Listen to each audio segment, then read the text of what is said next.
لاہور سمیت پنجاب میں دھند اندھادھند، موٹر وے کئی مقامات پر بند، ہائی ویز پر بھی حد نگاہ تہائی کم رہ گئی، گاڑیاں رنگ رنگ کر چلنے لگی، ملک میں شدید سردی کا راج، کل سے ٹھنڈ کی نئی لہر آنے کو تیار، خیبر پختونخوا اور بلوچستان کے بعض علاقوں میں بارش اور برف باری کا امکان۔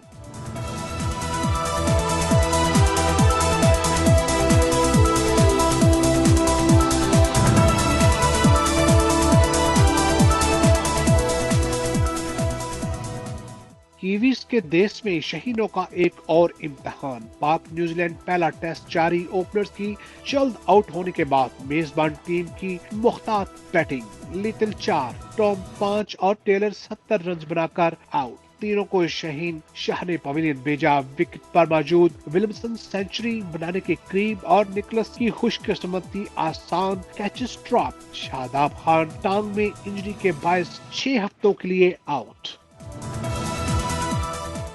وزیر اعظم عمران خان آج چکوال کا دورہ کریں گے، یونیورسٹی اور چکوال سمیت متعدد ترقیاتی منصوبوں کا افتتاح ہوگا، 500 بیڈ کے ہاسپٹل، لا کالج اور رنگ روڈ کے سنگ بنیاد بھی رکھیں گے۔ فردوس عاشق امان کا کہنا ہے کہ تمام شہروں کی یکساں ترقی تحریک انصاف حکومت کے منشور کا حصہ ہے۔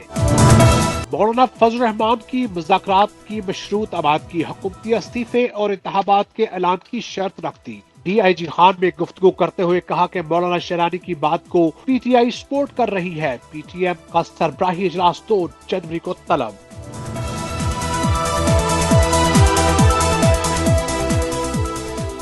پی ڈی ایم حکومت سے مذاکرات نہیں کرے گی، منی یا گرینڈ ڈائیلاگ کی باتیں بے معنی ہیں، مریم نواز نے 2 ٹوک الفاظ میں واضح کر دیا، پاکستان مسلم لیگ نون پوری طرح قائد کے موقف کے ساتھ کھڑی ہے، جعلی حکومت کو این آر او نہیں ملے گا، یہ پوری قوم کا فیصلہ ہے۔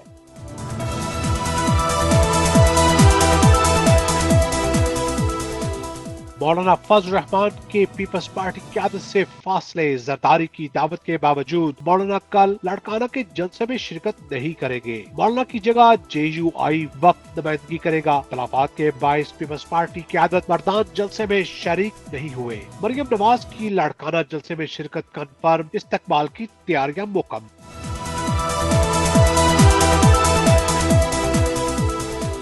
پی ڈی ایم سربراہ کی اپنے ہی گھر میں عزت نہیں، وزیر اطلاعات شبلی فراز کا کہنا ہے کہ تحریک چلانے والے کی پارٹی نے ان کے خلاف تحریک شروع کر دی، مولانا شیرانی رائے راست پر آنے کا کہا تو مولانا نے انہیں اپنی ہی پارٹی سے نکال دیا، علی امین گنڈا پور نے کہا مولانا فضل الرحمان کی کرپشن کو بے نقاب کیا تو دھمکیوں پر اتر آیا، قانون سے بالاتر کوئی نہیں، جواب دینا پڑے گا۔